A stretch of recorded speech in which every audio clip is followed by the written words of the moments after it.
Today's video comes from the beautiful Drakensberg mountain retreat in KwaZulu-Natal in South Africa.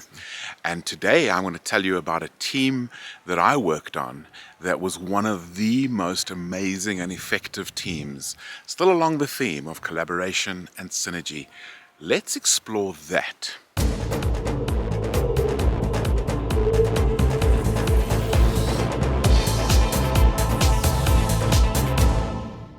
So the year, I think, was 2007, and we were awarded a project where we had to identify the next generation of leaders for a very prominent organization that already had a leadership team of 20 people, and they were looking at who are the next generation of leaders to come through. And they wanted us to explore it. They wanted us to come up with a solution to their teaming, to their leadership, and how it was going to move ahead. Who were their ideal candidates for their next generation of leaders? That was what it was all about. So we put this team together to now fulfill the project. We only had 3 months to do the project. It was probably our biggest revenue stream that we'd ever had for a project like this.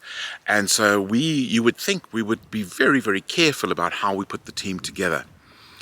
But one of the things I've noticed as I work with leaders is they focus on the what before the who. And by the what, I don't mean the overall why, because the overall why we needed a team, because we were putting together, doing some survey and some coaching and some assessments to try and figure out who these leaders would be. And so we knew our why, but the what, in terms of what were the detail milestones, what were the details we needed to make this difference, to actually serve this client. And what we decided to do is to start beyond the why with the who, long before we got to the what. And the way we did that was fascinating. I'm going to take you into a bit more detail there. So we got the team together, and the first thing we asked is, who would like to volunteer to do what? And this is based on Buckingham, not the quote I'm going to give you at the end, but the quote at the time that we had, where Buckingham talks about a great team is not where everybody does what it takes. Oh, that's going to shock some of you and maybe even offend you. A great team is where everybody volunteers their strengths.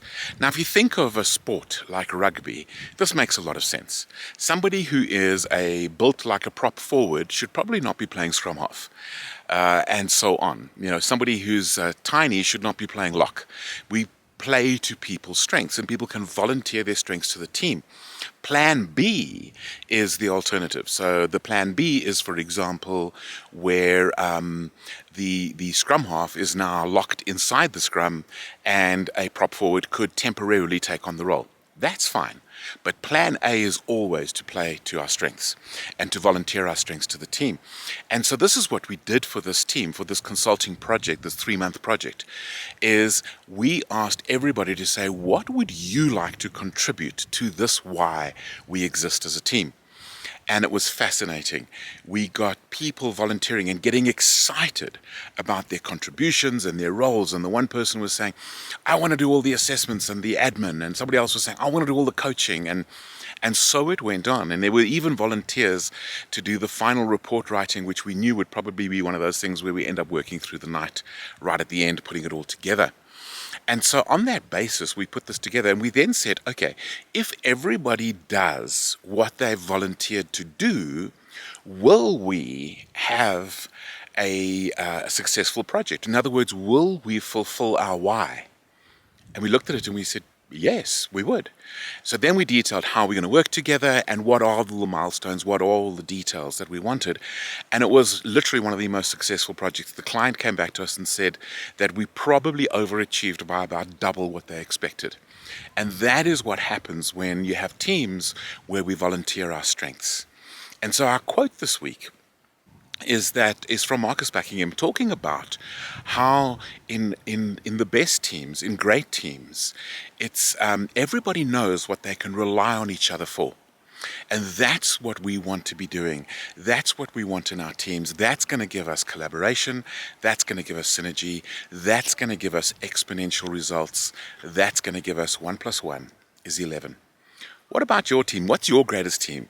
Tell us your story about your greatest team or your greatest team failure. Let's hear about it. Let's get the conversation going.